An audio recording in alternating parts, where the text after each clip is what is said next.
नमस्कार दोस्तों, मैं मनीष कुमार भोज आप सभी का अपने इस YouTube चैनल पर हार्दिक स्वागत करता हूं।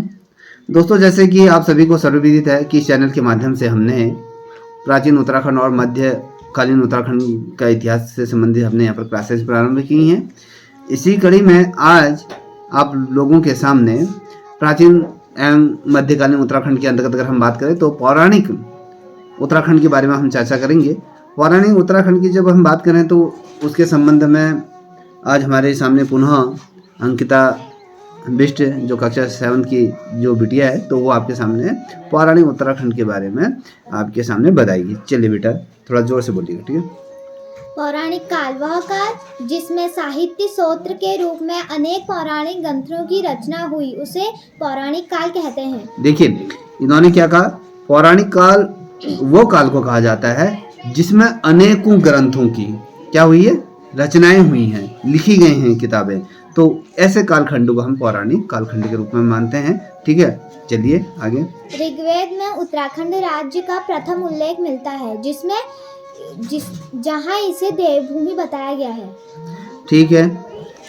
उपनिषदों, ब्रह्मांड ग्रंथों, पुराणों, महाभारत तथा रामायण आदि धार्मिक ग्रंथों में उत्तराखंड राज्य का जिक्र मिलता है। देखिए, उत्तराखंड राज्य का जिक्र किन पौराणिक ग्रंथों में आपको मिलता है, ये क्वेश्चन कई दफे समूह गौ में पीसीएस में भी क्वेश्चन पूछा गया है। तो आपको पता होना चाहिए कि पौराणिक ग्रंथों का जो ग्रंथों में हमारा उत्तराखंड का जिक्र कौन कौन से में होता है। पुराणों में, बिल्कुल, रामायण में, जितने भी हमारे जय पौराणिक काल खंडों में जो पौराणिक किताबें हमारी, जो हमारे महाभारत हो गया, रामायण हो गया, ये जो हमारे उपनिषद हैं उनमें या ऋग्वेद में ये उत्तराखंड का जिक्र आपको देखने को मिल जाएगा, ठीक है।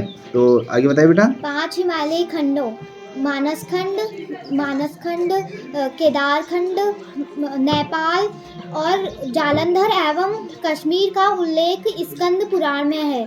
देखो, स्कंद पुराण में हमारे 5 क्या है उत्तराखंड के भूभागों के बारे में पता चलता है, जो अभी इन्होंने आपके सामने रखा था, ठीक है। ये याद रखिएगा कि 5 कौन कौन से हैं बेटा, बताइए।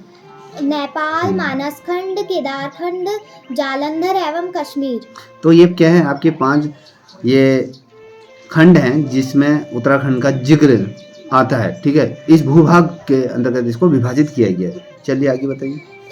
इनमें से मानसखंड एवं केदारखंड का संबंध उत्तराखंड राज्य से है, ठीक है, ठीक है। किसका संबंध है, अब हम उत्तराखंड राज्य का जो संबंध है, जो ये 5 हमने कहा कि भूखंडों में उत्तराखंड को विभाजित किया गया है, तो इसमें जैसे हम मानस खंड के बारे में बात करेंगे या फिर आपके केदार खंड के बारे में बात करें तो ये उत्तराखंड के 2 भागों में से विभाजित किया गया है। एक तो पौराणिक कालखंड में अगर देखोगे तो जैसे केदार खंड की अगर हम बात करें तो वो गढ़वाल मंडल को कहा जाता है। मानस खंड की अगर हम जिक्र करें तो ये कुमाऊं का जो क्षेत्र है हमारा, जो कुमाऊं का जो भूभाग है वो किसके अंतर्गत आता है, मानस खंड कुमाऊं के अंतर्गत आता है, और जो केदार खंड गढ़वाल के अंतर्गत आता है। चलिए, केदारखंड गढ़वाल क्षेत्र को कहा गया है जिसके अंतर्गत माया क्षेत्र हरिद्वार से हिमालय तक का विस्तृत क्षेत्र आता है, ठीक है। मायापुरी या कहे मायापुर से जो कहाँ का केदारखंड तक का जो क्षेत्र है ये किसके अंतर्गत आया,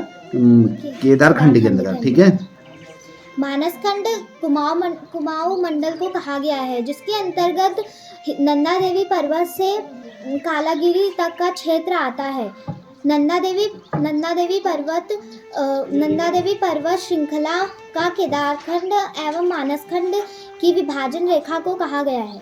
हाँ, तो आपको एक चीज़ पता होना चाहिए कि उत्तराखंड की जो सबसे ऊंची चोटी के रूप में हम जिसे मानते हैं वो आपका क्या है, आपके जो नंदा देवी पर्वत श्रृंखला जिसे हम कहते हैं। तो ये आपके यहाँ पर अगर कहें जो यहाँ पर जीव विविधता आपको सर्वाधिक रूप में देखने को मिलती है। यहाँ पर आपको अलग अलग तरीके के प्रजाति के वृक्ष, पेड़ पौधे और साथ ही पशु पक्षियों की भी अलग अलग प्रजातियाँ आपको देखने को मिले, क्योंकि ये जो क्षेत्र है वो बड़ा ही उत्तराखंड का कहीं ना कहीं एक फेफड़े के तौर पर, जैसे हम कहते हैं ना पूरे विश्व का जो फेफड़ा हम कहते हैं अमेजोन के जंगलों को मानते हैं, तो उसी प्रकार से उत्तराखंड का अगर कहें जो एक बहुत ज़्यादा जो प्रख्यात है ये नंदा देवी पर्वत श्रृंखला है, वो आपको सब ये भी पता होगा कि ये यूनेस्को के विश्व धरोहर में इसको भी शामिल किया गया है, ठीक है। चलिए बेटा आगे। पुराणों में उत्तरकाशी को उत्तरकाशी के लिए बाड़ाहाट शब्द का प्रयोग किया गया है। देखिए आपको एक चीज़ और बता दूं, जैसे आपने कहा कि पौराणिक खंड की अगर बात करें, जब उत्तरकाशी की बात करें ना, तो ये प्राचीन और प्राचीन दो यहाँ पर नाम है। अगर हम प्राचीन काल में अगर उत्तरकाशी को किस नाम से जाना जाता है तो सौम्य काशी के रूप में जाना जाता है, तो याद देखिएगा, ठीक है। अगर हम वैसे अगर इसका प्राचीन नाम की बात करें, ये आपकी पौराणिक नाम, तो आपका इसके पौराणिक नाम क्या हो गया, आपका बाराहाट हो गया, और प्राचीन नाम इसका क्या था, सौम्य काशी। तो इसके नाम से भी इसको जाना जाता है, ठीक है। चलिए बताइए आगे। बौद्ध साहित्य पाली भाषा के ग्रंथों में उत्तराखंड राज्य को हिमवंत शब्द का प्रयोग किया गया है। अब क्वेश्चन पूछा जाएगा इस चीज़ को, जितने भी बच्चे इस वीडियो को देख रहे हैं तो ये ध्यान में रखिएगा, ये जो आने वाले, जब आप 12वीं पास कर जाओगे, जब जो अभी 12वीं में पढ़ रहे हैं, जो अभी समूह की परीक्षाएं दे रहे हैं, तो आप लोगों ने ये प्रश्न कई दफ़े फेस किया होगा कि जो कौन सा शब्द कहा था आपने, किस चीज़ का जिक्र हुआ था, हिमवंत। हाँ, हिमवंत शब्द का प्रयोग कहाँ पर हुआ था।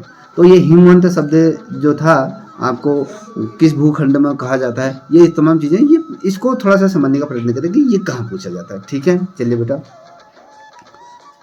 ये हिमवंत हमने कहा कि बौद्ध साहित्य और पाली भाषा के अंतर्गत इस शब्द का जिक्र होता है।